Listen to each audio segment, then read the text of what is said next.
Let's go over the 4 principles of hitting. First of all, what's the difference between a principle and a belief? A belief or an idea can change with time or experiences or more knowledge on the subject. A principle means that it's not going to change over time. What do we mean by that? We don't lie, cheat, or steal, okay? So we went through, luckily, because in my facility at Intent Performance, we have multiple professional athletes, MLB guys, and we're able to go through MLB's database. And I said, what are the principles of hitting, not the ideas? And so in the databases, we can query and say, I want to see every ball that was hit 115 miles an hour. It needed to be a line drive or a home run. It could not be a ground ball. So when we went through those, then we took a piece of paper and we sat down, 3-4 of us, and said, what does every one of these swings have in common? Because remember, some of these guys are able to do things at that level that we as normal people, and as we grow in our development, can't get away with. So some of them internally rotated. That's not a principle because not everybody can do this. So we said, what are the things that they all do that we can do to get our most efficient, most powerful, and consistent swing? Number 1, sequencing. We don't talk about sequencing enough. And what is sequencing?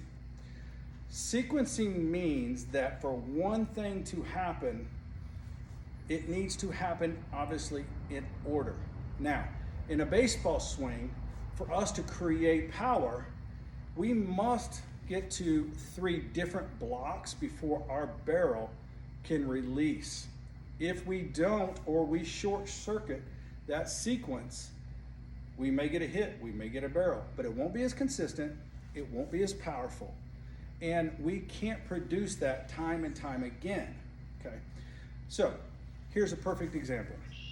If I have a towel and I do this, nobody ever worries about it because nothing ever speeds up, nothing ever releases, nothing ever stops. But if I do this and I start to spin it and I get ready to whip it, what happens there is one segment must stop so that the next segment can catch speed. Once it stops, the next segment catches speed. Well, that's all we're going to do with the human body. Pitching and hitting is the same mechanics as far as sequencing. Each segment must come to a complete stop to release the next one at a higher speed.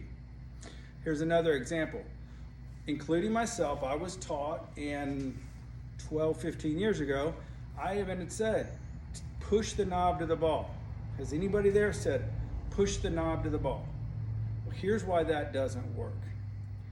If we know that everything has a sequence to speed up, if I'm looking at a baseball bat, what part must stop for the barrel to release to catch up speed? The knob. The knob must come to a stop, turn for the barrel to pick up speed. Knowing that, why would I push the knob? When does the barrel pick up speed? The barrel doesn't pick up speed till here, out front, which means the only balls that I can hit are significantly out front and on the middle of the plate. So what I do with this backside of the plate back here, I either push the barrel past it and I can't hit it, and if I do, I'm gonna fillet it, so there's no power, all right? So the sequence is absolutely important. Where does the sequence begin?